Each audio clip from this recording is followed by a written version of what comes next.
Section तक हुआ था, पार्ट 1 3 तक। पार्ट 1 में सर कहाँ पार्ट तक 1 का ही बी और सी हुआ। एक मिनट।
ठीक है, आवाज आ रही है ना? तो इसमें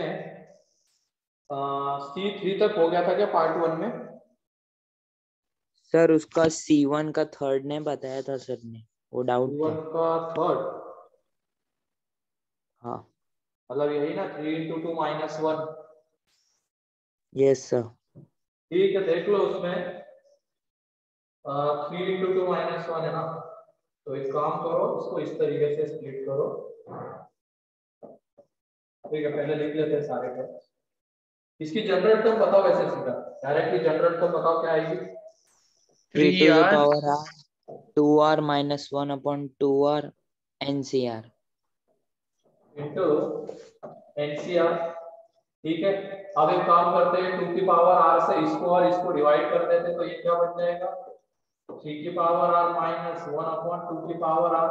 और हाँ, यहाँ पे r कहाँ से कहाँ वैरी कर रहा है, r 1 to n, मतलब ये r from 1 to n। अब एक काम करते हैं, NCR को अंदर मल्टीप्लाई कर देते हैं और दो समेशन में स्प्लिट कर लेते हैं। तो NCR को हमने अंदर मल्टीप्लाई कर दिया, ठीक है, और दो समेशन में स्प्लिट किया, तो ये NCR × 3 की power r from 1 to n minus NCR × 1/2 की पावर r। तो एक चीज ये बताओ तुम लोग कि summation r from 0 to n NCR x की पावर r, ये किसका एक्सपेंशन है? 1 + x की पावर n। 1 + x की पावर r का, है ना। लेकिन यहाँ पे शुरुआत r = 0 से होनी चाहिए थी। यहाँ पे शुरुआत कहाँ से हो रही है? 1 से। 1 से, मतलब एक टर्म मिसिंग रहेगी, और कौन सी मिसिंग रहेगी वो टर्म? NC0 r की जगह पे 0 आ रहा है, NC0 r की जगह पे जब 0 आ रहा है वो टर्म मिसिंग रहेगी। ठीक है, हम उसको ऐड कर देते, तो ये बताओ ये किसका एक्सपेंशन आएगा अगर ऐड कर देते उसको? तो 4 की पावर r 1 + 3 की पावर n का, मतलब उसकी हेल्प से लिख रहे हैं। ये सॉरी n होता है यहाँ पे, ये r from 0 to n NCR x की पावर r, इसका एक्सपेंशन होता है। यहाँ पे r from 1 to n है, इसका मतलब एक टर्म मिसिंग है, तो हमने उसको ऐड किया। ऐड करने के बाद ये इसका एक्सपेंशन आएगा, उसको सब्ट्रैक्ट भी करना पड़ेगा। तो NC0 × 3 की पावर 0। ठीक है, सिमिलरली यहाँ पे बताओ ये किसका एक्सपेंशन आएगा? 3 की पावर n 1 + 1/2 की पावर n माइनस जो फर्स्ट टर्म मिसिंग थी हमने उसको ऐड किया, उसको सब्ट्रैक्ट भी करना पड़ेगा। ठीक है, तो ये रिजल्ट दे देगा हमें। क्लियर है? Yes sir. टर्म मिसिंग थी तो वो हमने देख लिया कि r 0 से शुरू होता तो उसको डायरेक्टली ये लिख सकते थे, लेकिन r 1 से शुरू हो रहा है तो ये टर्म मिसिंग है, तो उसको ऐड कर दिया, सब्ट्रैक्ट कर दिया। जब ऐड कर देंगे तो ये एक्सपेंशन हमें मिलेगा इसका। फिर उसके बाद और कहाँ तक पहुंचे थे बताओ उस दिन? C2 हो गया था, यस सर। ठीक है। C3 सर C3 का फर्स्ट। C3 का फर्स्ट, वो देखो ना वहां पे NCR R कांस्टेंट है, टाइप 4 का एग्जांपल दिख रहा है क्या? टाइप 4 R कांस्टेंट है, N वैरी कर रहा है, टाइप 4।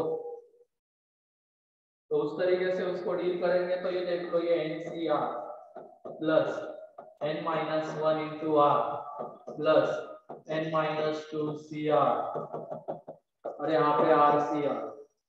तो नीचे R आ रहा, मतलब हमें किसका कोएफिशिएंट चाहिए? कोएफिशिएंट ऑफ x की पावर R। ये किस में आता है? 1 प्लस x की पावर n में। ये किस में आएगा? 1 प्लस x की पावर n-1 में। फिर 1 प्लस x की पावर n-2। ऐसे फाइनली ये 1 प्लस x की पावर कितना आ जाएगा? R। ठीक है। अब इस पूरे में से क्या कॉमन आएगा बताओ? 1 प्लस x की पावर n। और n। छोटी पावर बाहर लेना हमेशा। तो छोटी पावर कौन सी? R है, घटती जा रही है ना हाँ पावर। आ रहे। तो छोटी पावर R है, तो 1 प्लस x की पावर R बाहर आएगा। ठीक है। अब वो इसकी जगह पे क्या छोड़ेगा? 1। ठीक है। सेकेंड लास्ट टर्म क्या थी? 1 प्लस की x। Power R plus 1। तो अगर हमने 1 प्लस x की पावर R कॉमन लिया तो यहाँ पे क्या छोड़ेगा वो? 1 प्लस x। ऐसे ही 1 प्लस एक्स स्क्वायर, मतलब उल्टा करके लिख रहे हैं सम को। यहाँ से हमने 1 प्लस एक्स की पावर R को कॉमन लिया तो यहाँ 1 बचता है, तो उसको पहले लिखा। यहाँ पे 1 प्लस एक्स लिखा तो यहाँ पे लिखा। और यहाँ पे क्या बचेगा? तो 1 प्लस एक्स की पावर n-r। n-। ठीक है। तो ये 1 प्लस एक्स की पावर r, ये जीपी जो बन रही है इसमें कॉमन रेशियो 1 प्लस एक्स है। नंबर ऑफ टर्म्स कितने हैं? n minus r plus 1। Plus 1। n-r plus 1 minus 1 upon 1 plus x minus 1। तो ये 1 1 गया, इसको अंदर ले जाएंगे तो 1 प्लस एक्स की power n plus 1 minus 1 plus x की पावर r। अब हमें इसमें चाहिए था कोएफिशिएंट ऑफ x की पावर r। नीचे में x आ रहा है तो ऊपर में कौन सी पावर ढूंढनी होगी? r plus 1। R+1। तो वहां से इसका रिजल्ट मिल जाएगा। ठीक है। Yes sir. उसके बाद C4। सर C4 में लास्ट वाला क्लास में किया है proof. Sir first. By method जाना इसमें। फर्स्ट तो डायरेक्ट रिजल्ट है बेटा, डिफरेंस कांस्टेंट दिख रहा है।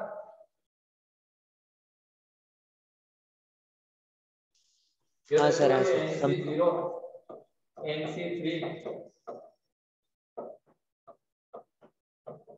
Up to finally NCn-3 NCn। क्या सारे डिफाइन होने वाले टर्म्स यहाँ पे प्रेजेंट है क्या? तो कैसे चेक करेंगे? इसके पीछे जा सकते हैं क्या हम लोग? नहीं। इसके आगे जा सकते हैं क्या? नहीं। मतलब सारे प्रेजेंट है लगभग यहाँ पे, है ना? अब इसमें देख लो क्या कांस्टेंट है डिफरेंस, कितने का है? 3 का। तो इसका जो रिजल्ट है वो क्या? n plus nc। बड़ा वाला नंबर n के साथ ही आ रहा है, डिफरेंस कितने का है? 3 का है। ठीक है। और उसी का वो फॉर्मूला लिखा हुआ है वहां पे।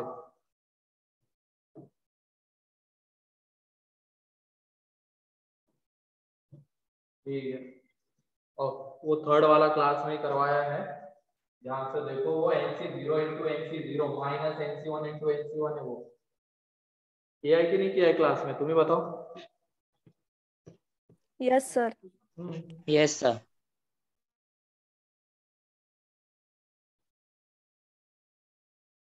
अच्छा, वहां पे हमने क्लास में -1 की पावर n लिखा था या n/2 लिखा था? एक बार देखो तो, जो क्लास में क्वेश्चन n/2। करवाया था, मतलब यही क्वेश्चन है वो। n जब इवन रहता तो क्या लिखा था आंसर? होगा क्लास नोट्स में, होगा वही। अभी 2-3 पन्ने पलटो, उसमें दिख जाएगा।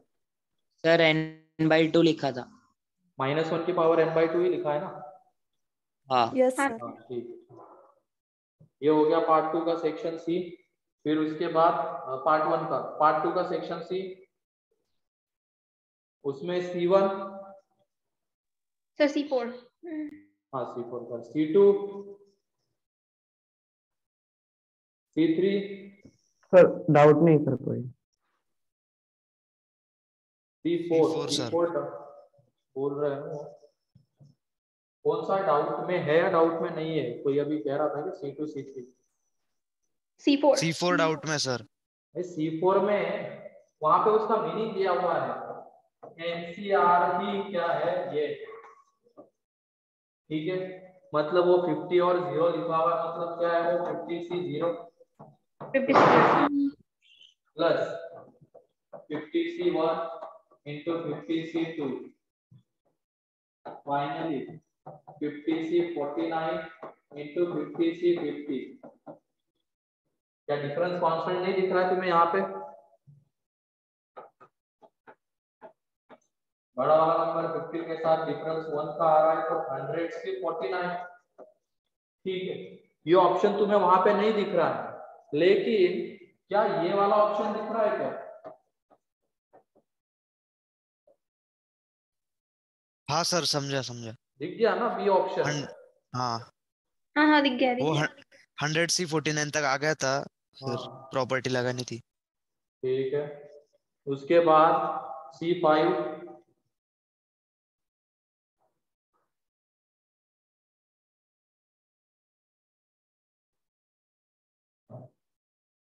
ठीक है। पार्ट 3 सेक्शन C,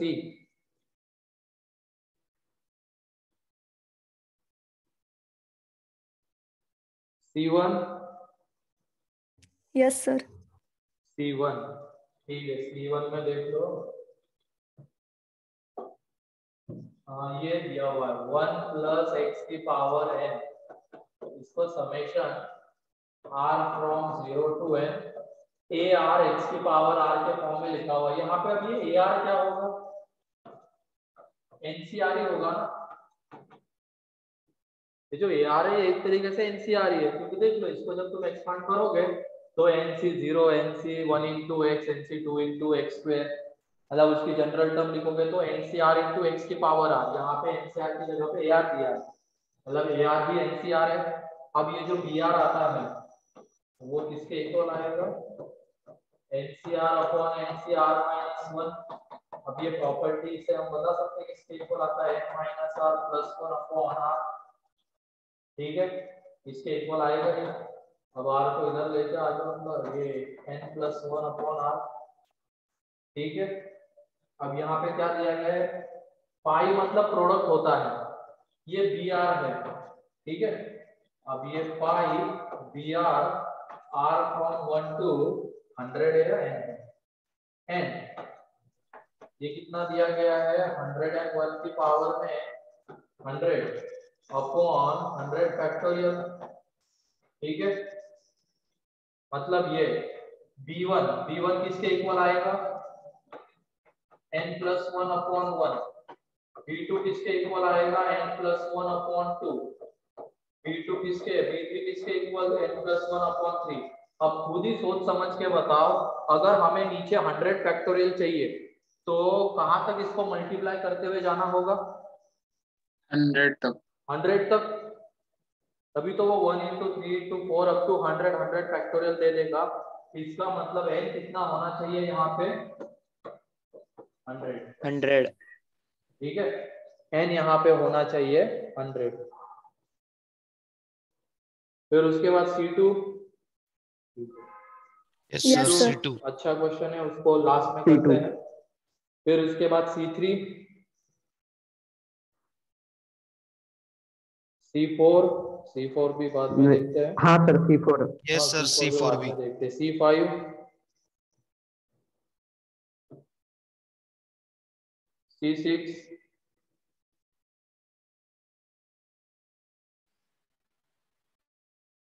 C6, तो ये C2 एंड C4 छोड़ के और कोई डाउट है इसमें? No sir. No sir. ठीक नो है, सर। पहले C4 देख लेते हैं, वो थोड़ा छोटा है, C2 बड़ा बहुत, तो थोड़ा अलग टाइप का क्वेश्चन है ये। दो बाइनोमियल कोएफिशिएंट का प्रोडक्ट हमें वहां पे दिख रहा है, लेकिन वो टाइप 5 का एग्जांपल नहीं है। वो टाइप 5 का एग्जाम्पल नहीं है, ये ध्यान रखना, क्योंकि टाइप 5 में क्या होना चाहिए, डिफरेंस कांस्टेंट होना। अभी सम कांस्टेंट वाला हमने देखा है क्या टाइप 5 में? नहीं सर। अच्छा, नहीं वो सर। रह गया। ठीक है, आज करवा दूंगा उसको। तो ये टाइप 5 का तो नहीं दिख रहा है, वहां पे देखो सम कांस्टेंट आ रहा है क्या, या डिफरेंस? दोनों में से कोई भी चीज वहां पे कांस्टेंट नहीं है। ठीक है, तो इसको देखो कैसे करेंगे। ये 61 into 11C6 plus 62 into 10C6 up to 66 into.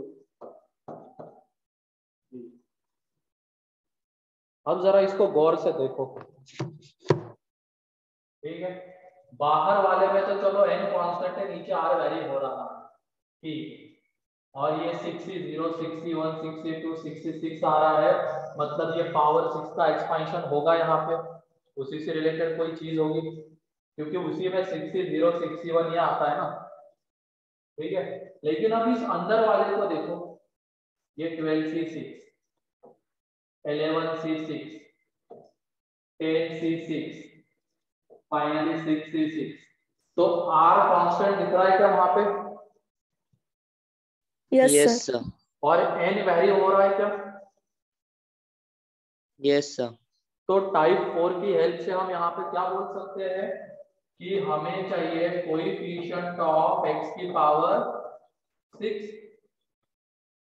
बोल सकते हैं ना, अंदर वाले को देखते हुए 12C6, 11C6, 10C6 up to 66 जो हम देख रहे हैं उसमें r कांस्टेंट है और ऊपर वाली टर्म वैरी हो रही है, तो इसका मतलब टाइप 4 से अगर हम इसको देखते हैं तो हमें चाहिए कोएफिशिएंट ऑफ x की पावर 6। इसमें ये 60 एज इट इज रहेगा, ये किसके एक्सपेंशन में आएगा, तो 1 प्लस x की पावर 12, ठीक है। फिर उसके बाद ये 61 एज इट इज रहेगा। अब ये 11C6 किसके एक्सपेंशन में x की पावर 6 का कोएफिशिएंट है, तो 1 प्लस 11। x की पावर 11 के एक्सपेंशन में। फिर ये 62 ऐसे ही, ये 1 प्लस x की पावर 10, फाइनली ये 66 1 प्लस x की पावर 6, ठीक है। अब इस पूरे में से क्या कॉमन आएगा, 1 प्लस x की पावर 6। 1 प्लस x की पावर 6, अंदर में क्या बचेगा, 6 से 0। अब एक काम करते हैं, यहाँ पे जो ये 1 प्लस x आ रहा है उसको थोड़ी देर के लिए t ले लेते हैं, उसको क्या कर लेते हैं, थोड़ी देर के लिए t ले लेते हैं, तो क्या बचेगा, t की पावर 6 माइनस 61 t की पावर 5, 62 t की पावर 4, फाइनली 66। अंदर वाले को एक बार गौर से देखो, किसका एक्सपेंशन है, अच्छे से देखो t अंदर वाले को। 1 माइनस t t की पावर 1 6। की पावर 6। बहुत समझते हैं, t माइनस 1 की पावर 6 ना। ये माइनस 1 की पावर 6 का एक्सपेंशन है वो, ठीक है। और इसमें हमें चाहिए कोएफिशिएंट ऑफ x की पावर 6। अब ये t क्या था हमारा, 1 प्लस x था, हमने 1 प्लस x की जगह पे t लिया है, ठीक है, ताकि हमें ये दिख सके कि ये t माइनस 1 का एक्सपेंशन है। तो इधर अब ये x प्लस 1 पुट कर देंगे, यहाँ से क्या मिलेगा, x की पावर 6। तो ये देख लो x की पावर 6 आ चुका है, तो इसमें से हमें x की पावर क्या चाहिए होगा, 0, और उसका कोएफिशिएंट कितना आ जाएगा, 1, ठीक है। x की पावर 6 आ चुका है, और ये जो टर्म आ रही है इसमें से x की पावर 0 आना चाहिए, तो उसका कोएफिशिएंट 1 होता है। अब इसी तरीके से C2 ट्राई कर लेना तुम लोग घर पे, उसी टाइप का क्वेश्चन है, उसमें भी देखो वही सेम चीज हो रही है क्या, यस सर। अंदर वाले को देखो, हाँ सर। मतलब ये 100 एंड 400 4C4, फिर 300 3C4, फिर 200 2C4। ठीक है, तो कोएफिशिएंट ऑफ क्या चाहिए होगा, x की पावर 4। तो उसके बाद उसमें लेकिन थोड़ा और सोचना होता है, तुम सोचो, नहीं बनता है तो नेक्स्ट लेक्चर में डिस्कस कर दूंगा उसको। ठीक है, तो और किसी का कोई डाउट रह गया सेक्शन सी में? नहीं सर। ठीक, और कल JNKR में DPP B2 डिस्कस हो गई ना? NKR पूरी नहीं हुई। एक मिनट है।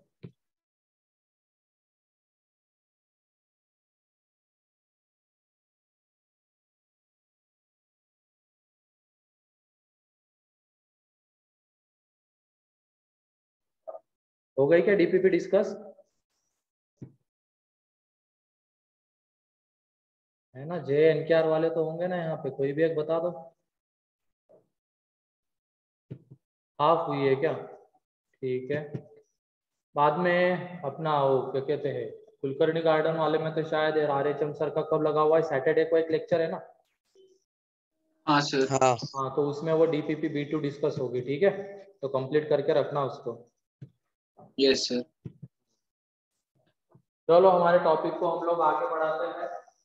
तो डबल समेशन वगैरह के क्वेश्चन हम लोगों ने देख लिए। एक रह गया हुआ वहां पे टाइप 5 में, जब सम कांस्टेंट आता है वो क्वेश्चन रह गया। ठीक है, तो उसके लिए उसी में कहीं पे अगर जगह होती है, ठीक है, वहां पे जगह नहीं होगी तो ऐसे लिख लेना, टाइप 5 था ना, टाइप 5 में केस 2, जब सम ऑफ आर इज कांस्टेंट, मतलब दो बायनोमियल कोएफिशिएंट का प्रोडक्ट रहेगा हर एक टर्म में, लेकिन उसमें जो नीचे नंबर्स आ रहे हैं आर, उनका सम कांस्टेंट रहेगा। केस 1 में क्या था, डिफरेंस कांस्टेंट था, यहाँ पे sum constant, sum of r is constant. ठीक है, तो एस क्या था, नंबर बताओ। S27। 27। तो ये रहेगा इसमें NC 0, NC या NCR प्लस NC1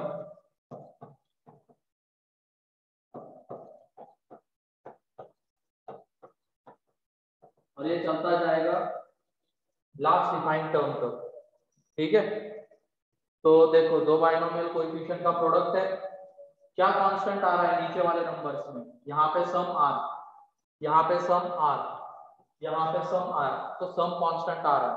तो इसका रिजल्ट डायरेक्टली हम लोग लिख सकते हैं, इसमें भी ऊपर वाले नंबर्स का सम आएगा n plus m c। Sir वो x1 है ना? हाँ, x1 x2 है आर ना? R minus 1। इसमें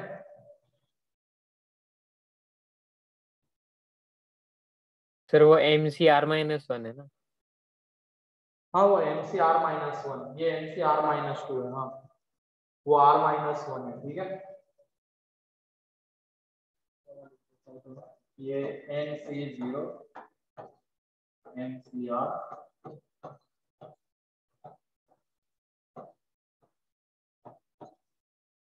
उसके बाद NC2 MCR-2 आ जाएगा। तो इसका सम किसके इक्वल आएगा, m प्लस n c, क्या है सम r, तो m plus n c r, ये इसका रिजल्ट है। क्लियर है?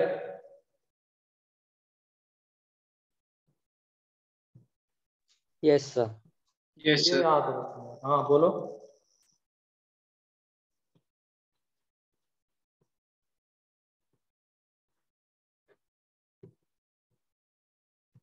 और सीरियल नंबर के साथ ही लेक्चर में इंटर करना है शायद, क्योंकि अटेंडेंस जब होती है तो वो बस सीरियल नंबर ही देखते हैं, और अगर सीरियल नंबर उनको दिखता नहीं है तो फिर वो अब्सेंट ही लगा देते हैं। तो सीरियल नंबर के साथ इंटर करना है।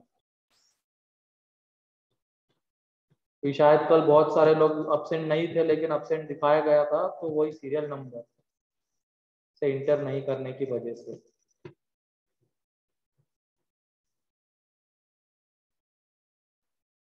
ठीक है, ये अब सीरीज वाला पार्ट हमारा खत्म हो गया है पूरी तरीके से। अब हम आ जाते हैं मल्टीनोमियल के ऊपर। चलो हेडिंग मल्टीनोमियल।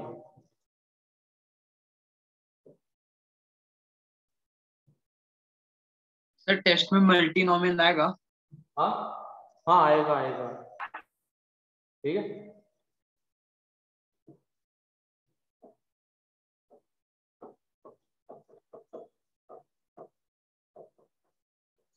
और टॉपिक्स भी आसान, मतलब जिनकी हमने रिवीजन की है लास्ट मंथ से, वही टॉपिक्स यहाँ पे दिए हुए, जैसे सीक्वेंस सीरीज हमने एग्जाम भी ले ली, लास्ट एग्जाम में भी आया था, FOMQ भी लास्ट एग्जाम में आया था, फिर उसके बाद बाइनोमियल तो अभी चल ही रहा है अपना, ठीक है। तो यही 3 टॉपिक्स और एक SOT डाला है ना, SOT है ना शायद। Yes sir. हाँ,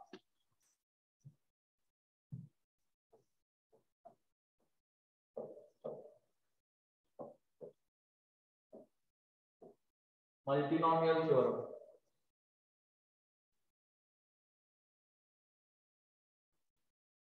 अच्छा, इनके बारे वालों को नहीं मिला, एक बार मान सर से बात कर लेना, ठीक है। तो मल्टीनोमियल थ्योरम, इसके पहले हम बाइनोमियल को ही देखेंगे। देखा हुआ है, फिर से एक बार देख लो, ये x प्लस वाई की पावर n, ठीक है, x प्लस वाई की पावर n है। इसको हम समेशन, इसकी जनरल टर्म NCR x की power n minus r into y की पावर r, इस फॉर्म में लिख सकते हैं। बोलो, इसमें यस r सर। वैरी करेगा 0 से लेके n तक, ठीक है। r वैरी करेगा 0 से लेके n तक, ठीक। अब इसमें देखो, इसको थोड़ा सा हम अभी डेकोरेट करते सजाते हैं। हम क्या कर रहे हैं यहाँ पे, इस n माइनस, पहले ये NCR का फॉर्मूला भी यहाँ पे यूज कर लेते हैं, ठीक है। अब इसकी क्या करते हैं, जनरल टर्म, यही तो इसकी जनरल टर्म है, इसको अलग से ही लिख लेते हैं, जनरल टर्म। अब NCR का रिजल्ट हमने यूज कर लिया फॉर्मूला, तो ये n factorial n minus r factorial into r factorial, और ये x की पावर में n माइनस आर, वाई की पावर में r, ये आ जाएगा, ठीक है। अब हम क्या करते हैं, यहाँ पे इस n माइनस आर की जगह पे ले लेते हैं r1 एंड r की जगह पे ले लेते हैं r2। क्या कर रहे हैं, n माइनस आर की जगह पे ले रहे हैं r1 एंड r की जगह पे ले रहे हैं r2। तो यहाँ से हमें जो r1 प्लस r2 मिल रहा है वो क्या है, वो n के इक्वल है। एंड यहाँ पे ये जो टर्म बन जाएगी जनरल टर्म n फैक्टोरियल, इसकी जगह पे r1 लिया है तो r1 फैक्टोरियल, जो r2 फैक्टोरियल, x की पावर में r1, y की पावर में r2। तो हमने जनरल टर्म को इस तरीके से सजा के लिखा, ठीक है। क्या किया है, जनरल टर्म ये आती है, आवाज आ रही है क्या? Yes sir. Sir yes video sir. थोड़ा पॉज हो गया। हाँ, एक मिनट। वीडियो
अब दिख रहा है क्या?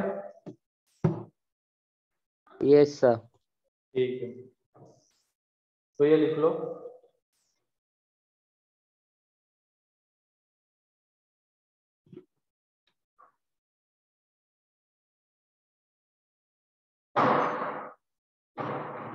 सर एक और बार एक्सप्लेन कर दीजिए ना। ठीक है, यहाँ पे हमने क्या किया है, ये जनरल टर्म होती है, ये तो क्लियर है क्या? हाँ सर।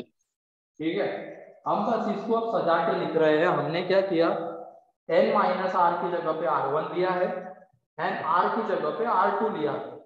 ठीक है, अब अगर हम R1 प्लस R2 करते हैं तो R1 प्लस R2 किसके इक्वल आएगा, n। ठीक, यस सर।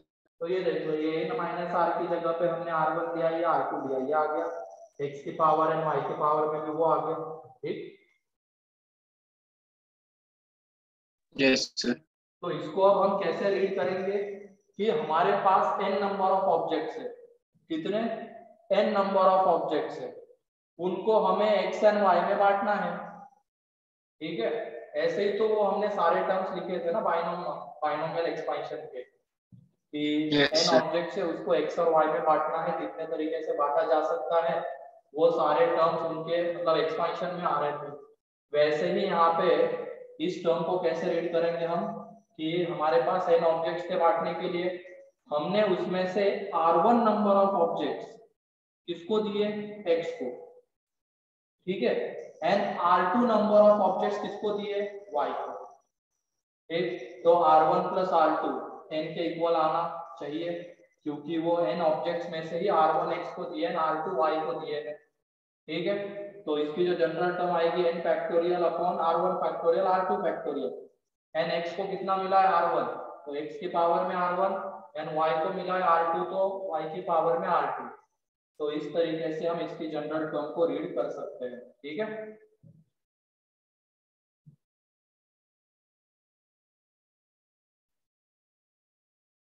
ये लिख लिया। Yes sir. ठीक, अब यहाँ पे मल्टीनोमियल में जाते हैं, इसके आगे यहाँ पे तीन ऑब्जेक्ट लेते हैं, हम x plus y plus z की टर्म्स लेते हैं पावर में n। ठीक, तो यहाँ पे हम इसको कैसे रीड करेंगे कि हमारे पास, और हाँ उस पिछले वाले में वो लिख लेना, R1 एंड R2 दोनों क्या होल नंबर्स होने चाहिए, वो भी ऐड कर लेना। R1 प्लस R2 जो n लिखा है ना, उसके नीचे ये भी लिख लेना, R1 एंड R2 हमारे होल नंबर्स होने चाहिए।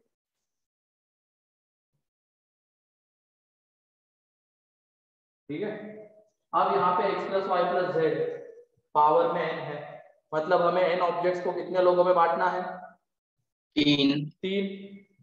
तो इसकी जनरल टर्म देखो कैसे आएगी,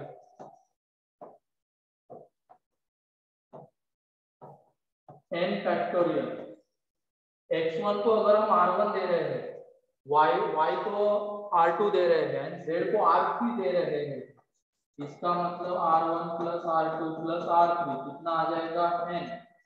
n। n ऑब्जेक्ट से तो इन तीनों में बांटने हैं, यानी यहाँ पे ये R1 R2 R3 तीनों के तीनों रहेंगे होल नंबर। ठीक है, अब हमने x को R1 दिया है, तो यहाँ पे R1 फैक्टोरियल, y को R2 दिया तो R2 फैक्टोरियल R3 फैक्टोरियल। अब x को R1 मिला था तो उसकी पावर में ये, y को R2 तो y की पावर में R2, z की पावर में R3। तो ये इसकी जनरल टर्म है। क्लियर है, वो सर बाइनोमियल को पीएनसी। ही जनरलाइज करते हुए हम लिख रहे हैं यहाँ पे, हमारे पास n ऑब्जेक्ट से हमें इन तीनों में बांटना है, तो x को R1 दे रहे हैं, y को R2, z को R3 दे रहे हैं, तो ये आएगा फिर x की पावर में y की पावर में। ठीक, और इन तीनों का सम n के इक्वल, और ये तीनों होल नंबर होने चाहिए। सर ये पीएनसी का ही है ना, मतलब एन में डिस्ट्रीब्यूट करना है, अगर सेम हुए तो R1 R2 R3 नीचे आ जाता है। हाँ वही देख लेंगे, उस टाइम पे देख लेंगे अपन। ठीक है, यस सर।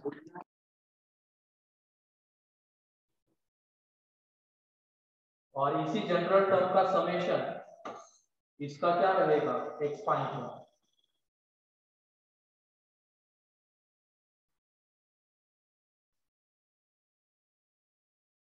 अब जिनका ये हो गया होगा वो इसके लिए बताओ तो।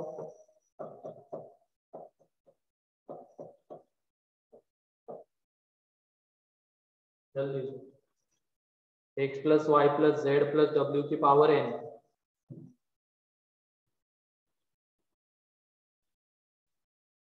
n factorial n upon factorial r1 upon r1 factorial into r2 factorial into r3 factorial into r4 factorial into x to the power r1 into y to the power r2 z to the power r3 w to the power r4. सही है। Same है, बस R4 वाली तो value वही है। R4 एक extra आ गया, 4 इसमें बांटना है आप, ठीक है। तो कैसे जनरल टर्म लिखी जाएगी वो क्लियर है मल्टीनोमियल की। yes sir हाँ सर यहाँ पे देख लो, अब ये 4 है तो इसकी जनरल टर्म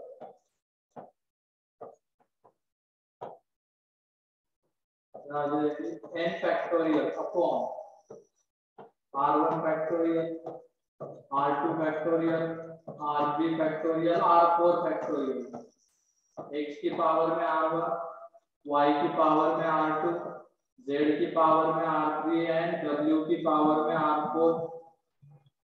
और यहाँ पे ये r1 plus r2 plus r3 plus r4 कितना होगा n, यानी ये चारों के चारों होंगे यहाँ पे होल नंबर, ठीक है।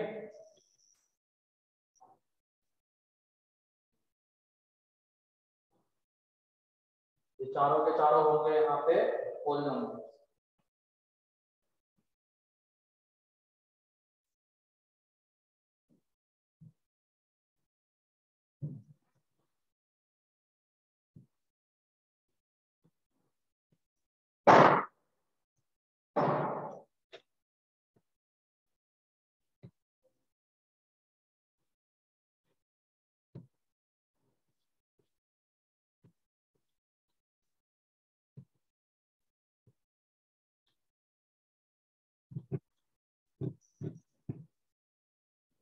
सर वो इक्वल्स टू n कैसे आता है?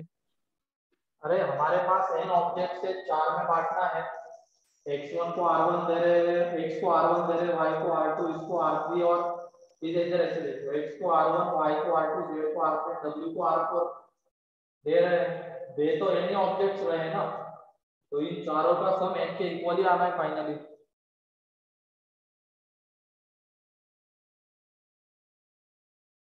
ठीक है। अब इसको जनरलाइज करके लिखते हैं, ये तो 3 के लिए 4 के लिए हम लिख रहे थे, अगर इससे बड़ा कोई आता है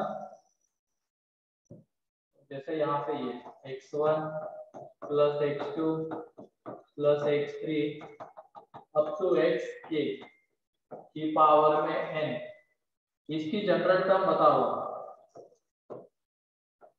सर वो R4 की जगह R के ले लेंगे बस। अरे वो वहां तक जाएंगे, सिर्फ 4 नहीं है, यहाँ xk तक है, ठीक है। तो general term n factorial r1 factorial r2 factorial r3 factorial dash dash dash up to rk factorial, ठीक है। हाँ और x1 को r1 दे रहे हैं तो x1 की पावर में r1, x2 को r2 दे रहे हैं तो इसकी पावर में r2 एंड xk को rk दे रहे हैं तो इसकी पावर में rk, ठीक। तो ये इसकी जनरल टर्म है। जनरल टर्म ही इंपॉर्टेंट होती है मल्टीनोमियल में भी। जनरल टर्म लिखना आ गया तो हम इससे रिलेटेड बहुत सारी चीजें डायरेक्टली बता सकते हैं, जैसे बाइनोमियल में भी हुआ था, जनरल टर्म से ही हम सारी चीजें डील कर रहे थे। तो वैसे ही सेम यहाँ पे भी ये जनरल टर्म है, लिख लो।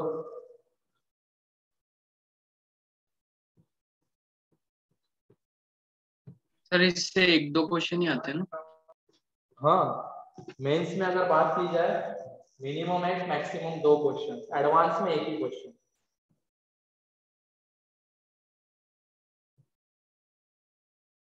सर सबसे ज्यादा क्वेश्चन किससे आते हैं 11? सबसे ज्यादा क्वेश्चन कोऑर्डिनेट से आए थे इस बार। कोऑर्डिनेट ज्योमेट्री मतलब जो आगे चलने वाला है, पीएनसी के बाद जो चलेगा, बीच में अभी एक पीएनसी टॉपिक है, उसके बाद straight line, circle, conic section, उससे ज्यादा क्वेश्चंस आए थे, लगभग 20% क्वेश्चंस वहां से आए थे। 10 से 12 क्वेश्चंस मान लो, 10 क्वेश्चन तो थे ही शायद, 10 क्वेश्चन एडवांस में। इस बार मेंस में इक्वल रहते हैं, हर एक से एक दो ही आते हैं। और नॉर्म सर इस बार आए थे, नॉर्मली कैसे आते हैं फिर, मतलब पिछले बार? नॉर्मली कोनिक सेक्शन से 4 से, मतलब कोऑर्डिनेट से 4 से 5 क्वेश्चन तो रहते ही थे, 5 क्वेश्चन तो, लेकिन लास्ट टाइम ज्यादा दे दिए, 9-10 दे दिए। फिर मैट्रिसेस डिटर्मिनेंट से 1-2 रहते थे, शायद 4-5 दे दिए। प्रोबेबिलिटी से 1-2 रहते थे, 4-5 दे दिए।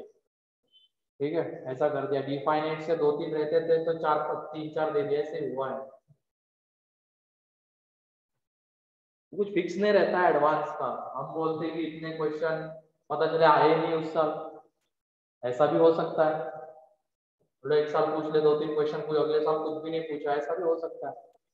तो इस भरोसे तो मत रहना कि ये पैटर्न है तो ये क्वेश्चन आएगा ही। एक वो जस्ट प्रेडिक्शन है, ठीक है, प्रेडिक्शन गलत भी हो सकते हैं। वो प्रेडिक्ट किस बेसिस पे कर रहे हैं, अभी तक जो डाटा हमारे पास प्रेजेंट है उसके बेसिस पे, अभी तक के क्वेश्चंस का। हाँ, अभी 11 के 3 टॉपिक्स बाकी है और अपने, ठीक है। PNC, straight line, circle,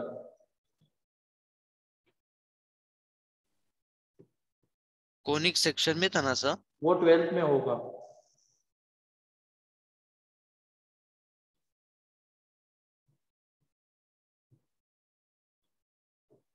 sir कब तक कंप्लीट हो गए ये सब टॉपिक? देखते हैं, अभी पीएनसी चलेगा अपना 1-2 वीक तो चलेगा, स्ट्रेट लाइन फिर 2 वीक, मतलब ये मिड मार्च या मार्च के फर्स्ट वीक में खत्म होगा, ठीक है। हो गया सर, लिख के। चलो, अब इसमें दूसरा पॉइंट है नंबर ऑफ टर्म्स।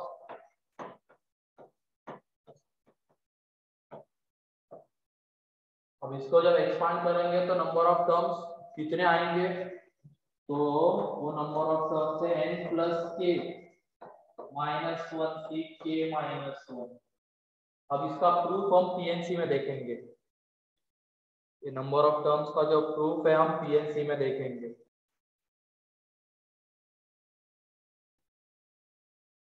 लेकिन ये नंबर ऑफ टर्म्स का फॉर्मूला अप्लाई करने के लिए भी कुछ रेस्ट्रिक्शंस है, उसी वजह से एक साल एक क्वेश्चन बोनस हुआ था। अब वो रेस्ट्रिक्शंस क्या है वो जान लेते, पहले लिख लो इसको। नंबर ऑफ टर्म्स कितने रहते हैं, यहाँ पे n क्या है, ये पावर है, k क्या है, यहाँ पे आने वाले ये नंबर्स k है, तो टोटल नंबर एक्सपेंशन में कितने आएंगे ये। बाइनोमियल में n+1 रहता था ना सर? हाँ, बाइनोमियल में सिर्फ n+1 रहता था, लेकिन ये मल्टीनोमियल है तो इसमें ये नंबर ऑफ टर्म्स आएंगे। इसका प्रूफ हम देखेंगे पीएनसी में,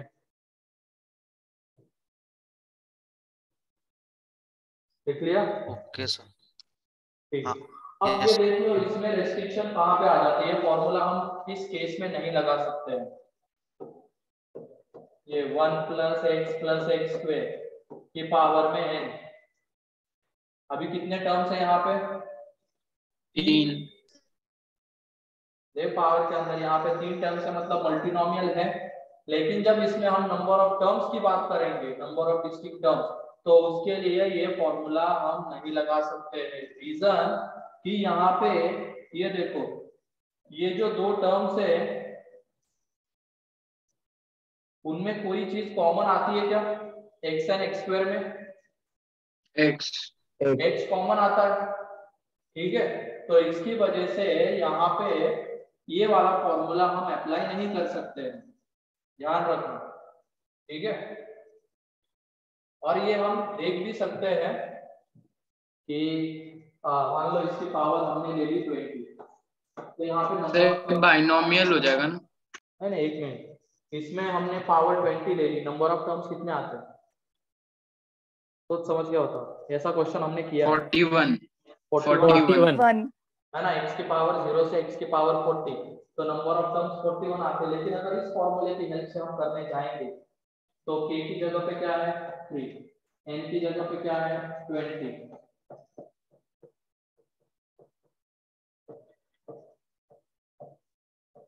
तो वो आ जाता है 21 इंटू 11। ये तो बहुत बड़ा आ जाएगा, ठीक है। मतलब इसमें क्या हो जाता है, ये फॉर्मूला लगाने से गलती क्या हो जाती है, हम एक बार आने वाला एक्स स्क्वायर, ठीक है, एक्स स्क्वायर 2-3 बार आएगा, एक्स क्यूब 2-3 बार आएगा, तो उसको हमने वो 3 बार काउंट किया है। एक्स क्यूब अगर 3 बार आता है तो क्या हम इसको 3 अलग अलग टर्म्स बोलेंगे क्या, 3 डिस्टिंक्ट टर्म्स? नहीं, तीनों को ऐड करके एक ही टर्म बोल देंगे। लेकिन जब हम ये फॉर्मूला इसमें लगाते हैं तो एक्स क्यूब जितनी बार आ रहा है उतनी बार वो अलग अलग काउंट हो जाएगा, तो वो गलती वहां पे होती है, इसकी वजह से आंसर बहुत बड़ा आ जाता है। वो कहाँ पे नहीं लगा सकते हैं, तो कैसी टर्म्स हमें देखनी है जिसमें से कुछ ना कुछ कॉमन आ रहा है। जैसे ये 3 टर्म्स है, हमने इन दोनों को देखा तो इसमें से कॉमन वेरिएबल आता है, इसका मतलब हम यहाँ पे ये वाला रिजल्ट नहीं लगा सकते हैं, ठीक है। हाँ सर। मैं यहाँ पे लिख लेना, रीजन भी लिख लेना, 1 + x + x स्क्वायर की पावर में n। फॉर्मूला नहीं लगा सकते, लेकिन इसमें लगा सकते हैं क्या, x + y + z। Yes sir. लगा यस सर। सकते हैं। कोई भी दो टर्म उठाओ, कोई चीज कॉमन आती है क्या वहां पे x + y + z में? No sir. नहीं आती है, तो इसकी वजह से ये वाला फॉर्मूला इसमें अप्लाई हो जाएगा, लेकिन इसमें अप्लाई नहीं हो पाएगा, क्योंकि हमने अगर ये दो टर्म्स उठाए उसमें से x कॉमन आ जाता है, ठीक है। तो उसको हम कैसे डील करेंगे, नंबर ऑफ टर्म्स निकालने के लिए x की कौन सी अलग अलग पावर यहाँ पे प्रेजेंट है, जो हम ऑलरेडी देख चुके हैं उधर बाइनोमियल स्टार्टिंग में। सर फॉर डिस्टिंक्ट ही हम लगा सकते हैं ना, हाँ फॉर डिस्टिंक्ट टर्म्स। हाँ, डिस्टिंक्ट ही मिलता है यहाँ से, नंबर ऑफ डिस्टिंक्ट टर्म्स ही होते हो, ठीक है। Yes sir. यहाँ पे जनरल टर्म के नीचे लिख लेना, ये इनका जो सम है r1 + r2 + r3 up to rk, ये आ जाता है n, और ये सारे होल नंबर्स रहते हैं, और नंबर ऑफ टर्म्स का ये फॉर्मूला है। लेकिन कब लगा सकते हैं, अगर यहाँ पे ऐसे टर्म्स प्रेजेंट है जिनको पेयर वाइज लेने पे कुछ कॉमन नहीं आता है, तो उस केस में हम ये फॉर्मूला लगा सकते हैं, मींस इस केस में लगा सकते हैं, यहाँ पे नहीं लगा सकते, क्योंकि पेयर वाइज अगर हम इन दोनों को एक साथ लेंगे तो x कॉमन आता है।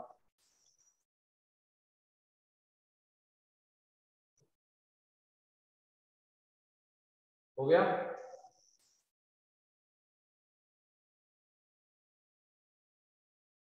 Yes sir. तो ये है हमारा मल्टीनोमियल थ्योरम।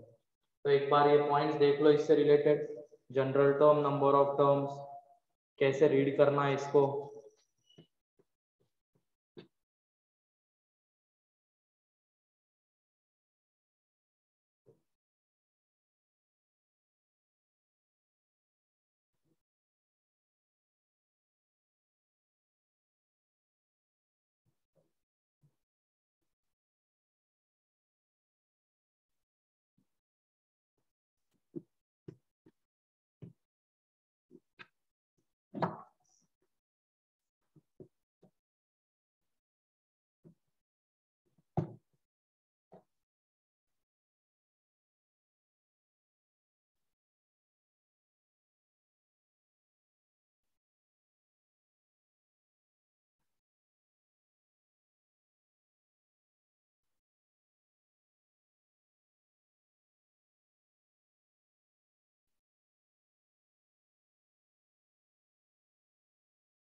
चलो लिखो, क्वेश्चन लिखो,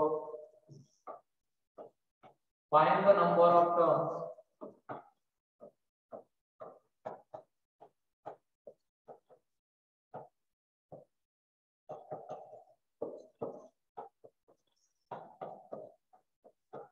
d की पावर में 12। इसमें number of terms find out करना है।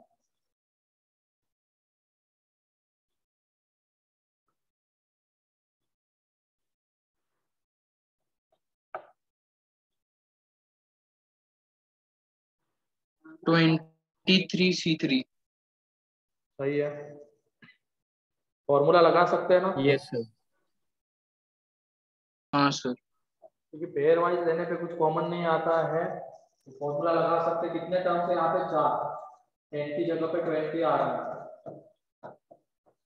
सर उधर गिवन होना चाहिए ना कि ABCD आर डिस्टिंक्ट टर्म्स। हाँ वो हो गए तो दिख जाता है तुरंत कॉमन आने अगर आना होता है। ठीक है,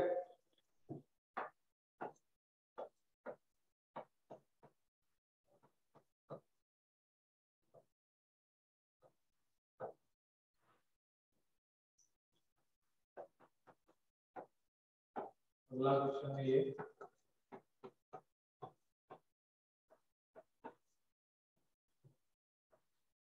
(22C2) हाँ, अरे नंबर ऑफ टर्म्स नहीं है, क्वेश्चन अलग है।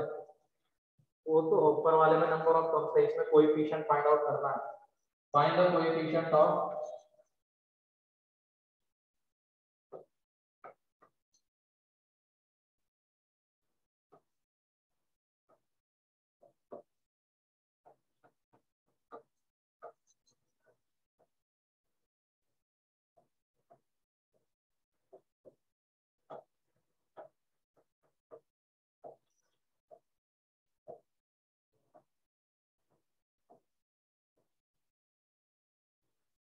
इन तीनों के कोएफिशिएंट फाइंड आउट करना है। सर पहला इसमें 20 factorial upon 4 factorial 6 factorial 10 factorial.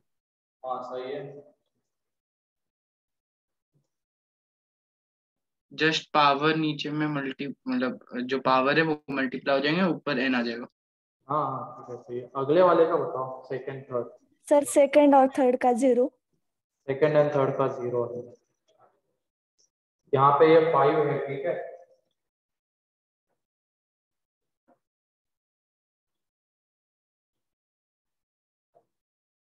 ये 6 है।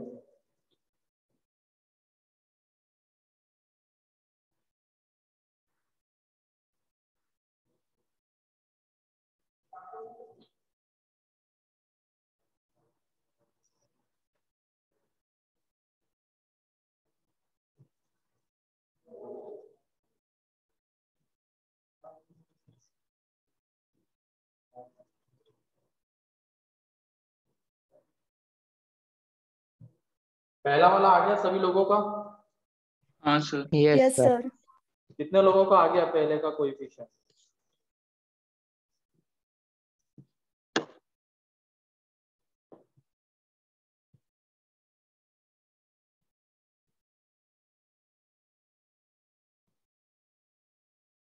ये बहुत आसान था वो तो, है ना।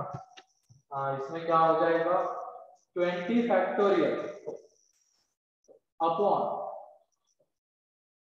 4 फैक्टोरियल 6 फैक्टोरियल 10 फैक्टोरियल, ये उसका कोएफिशिएंट आएगा।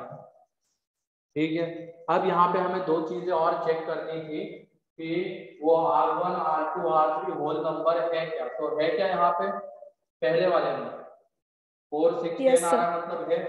हाँ और दूसरी चीज ये R1 plus R2 plus R3 का सम आना चाहिए था n के इक्वल, मतलब 20। यहाँ पे 20 के इक्वल।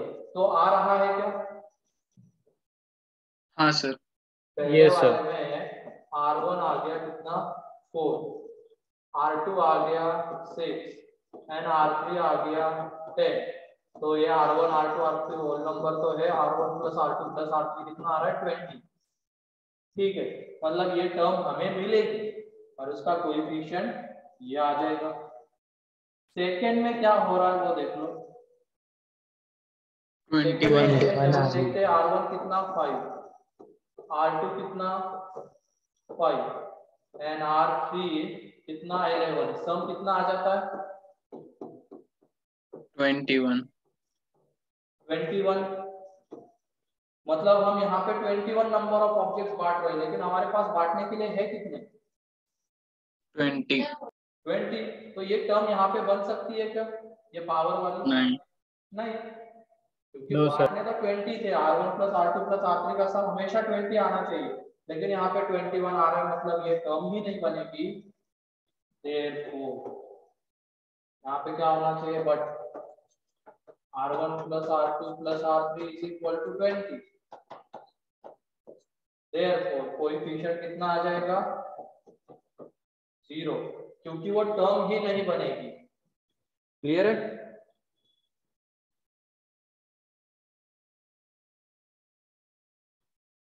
ऐसे ही थर्ड का बताओ।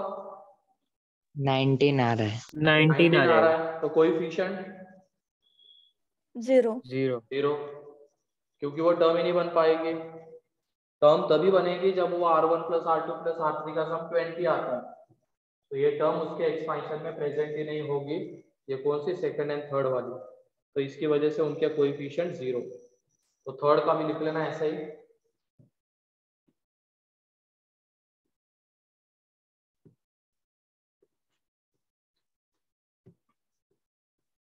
क्लियर है? Done sir.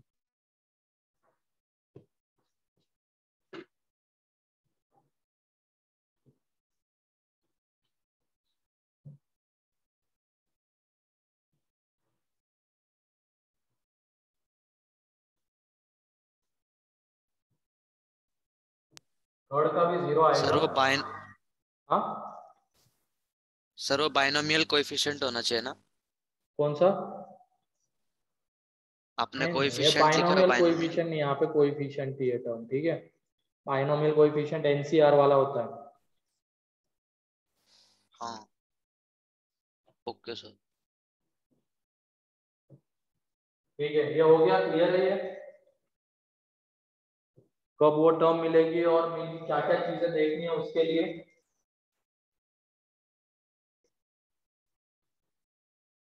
फिर अगला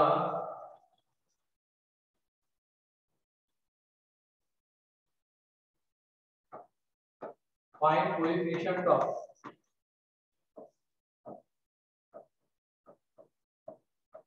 x की पावर 4 in 1 + x + x² की पावर में 20।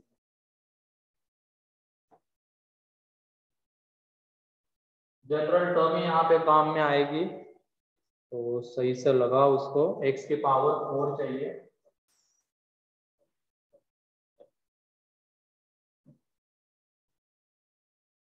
वन + x + x² की पावर 20 में।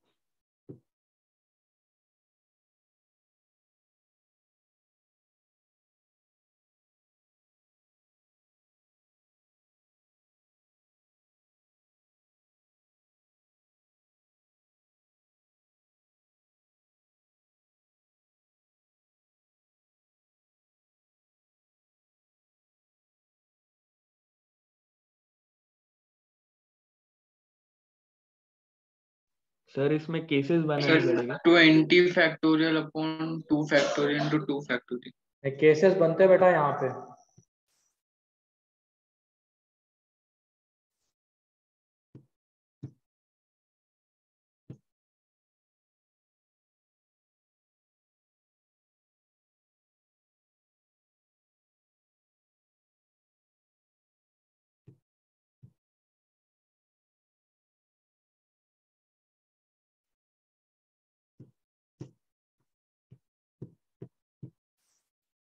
सर 2 ही केस बनेंगे ना? नहीं, ज्यादा होता है थोड़ा। 4 4। Sir 3 cases.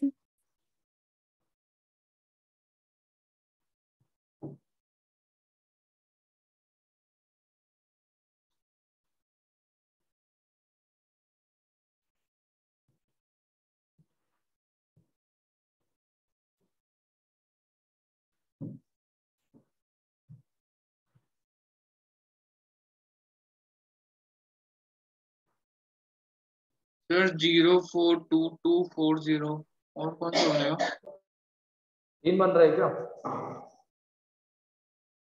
हाँ सर सर। 2 हाँ, हाँ सर, 3 केसेस बनते बन हैं। रहे हैं। ठीक है, ऐसे देखो, वेरीफाई ऐसे करो उसको कि पहले जनरल टर्म लिख लो। इसकी क्या आ जाएगी? 20 factorial R1 factorial R2 factorial R3 factorial, 1 की पावर में R1 तो 1, x की पावर में R2 एंड x स्क्वायर की पावर में R3, मतलब ये कितना आ जाएगा 2R3 हो जाएगा। हाँ सर। ठीक है, अब ये दोनों मल्टीप्लाई हो जाएंगे तो इनकी पावर क्या हो जाएगी ऐड, ये 20 फैक्टोरियल, ये R1 factorial R2 factorial R3 factorial, और x की पावर में R2 प्लस 2R3 आ जाएगा। ठीक है, अब हमें x की पावर क्या चाहिए 4, इसका मतलब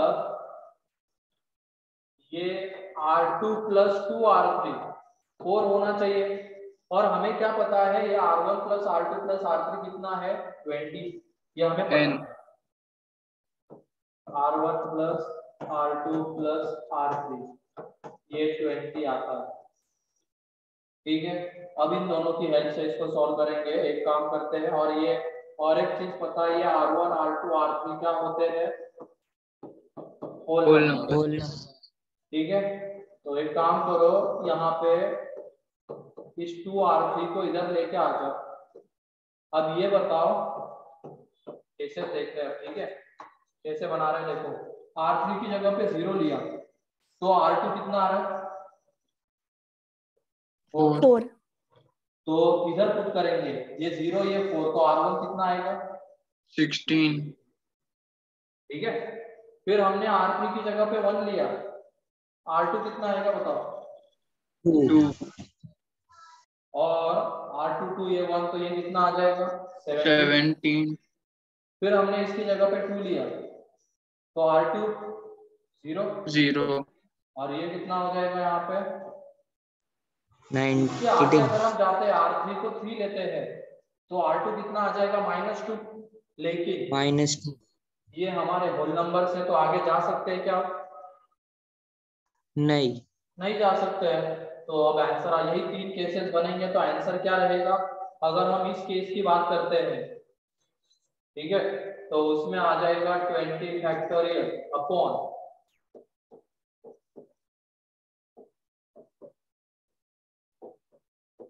फिर अगले केस की बात करेंगे तो 20 फैक्टोरियल अपॉन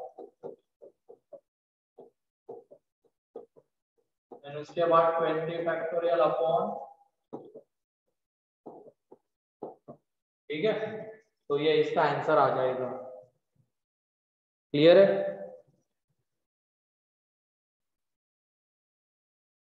मतलब यहाँ पे हमें x की पावर 4 कितने तरीके से मिल सकता है, तो 3 तरीके से मिल सकता है।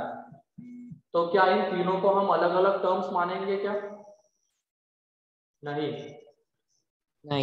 क्योंकि उसमें x की पावर 4 ही मिल रहा है, तो उन तीनों का कंपाइल होकर वो एक ही टर्म बन जाएगी। लेकिन अगर हम ये फॉर्मूला लगाते तो इसमें ये 3 अलग अलग टर्म्स काउंट होती, तो इसकी वजह से ये फॉर्मूला यहाँ पे नहीं लग सकता है। ठीक है,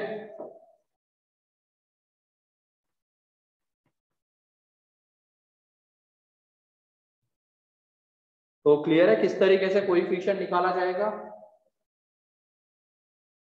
यस सर। एक तो ये तीनों का सम n के इक्वल आएगा, वो वाला रिजल्ट, और x की जो भी पावर चाहिए वहां से आने वाला रिजल्ट, उन दोनों की हेल्प से, और ये R1 R2 R3 whole number से, उनकी हेल्प से हमने ये केसेस बनाए। तो होमवर्क के लिए है 1 प्लस इसमें x की पावर 4 ही,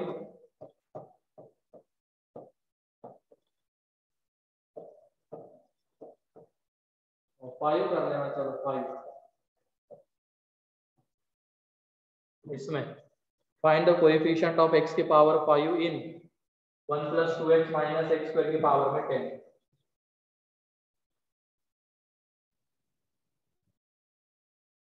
ये होमवर्क वाला क्वेश्चन है, तो इसमें किसी को कोई डाउट, आज जो हुआ है ये होमवर्क वाला है क्वेश्चन।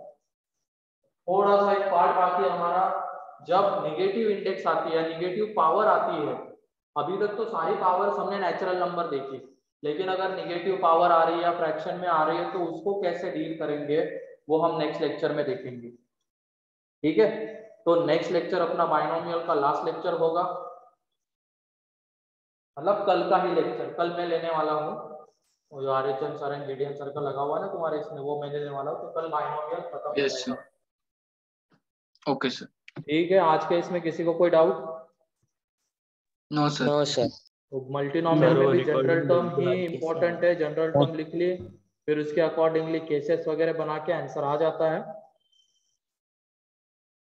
ठीक है, फिर आज के लिए इतना ही था, मीटिंग एंड कर रहा हूँ मैं। सर रिकॉर्डिंग भेज देना। हाँ हाँ बिल्कुल बिल्कुल। Thank you sir. Bye bye बेटा।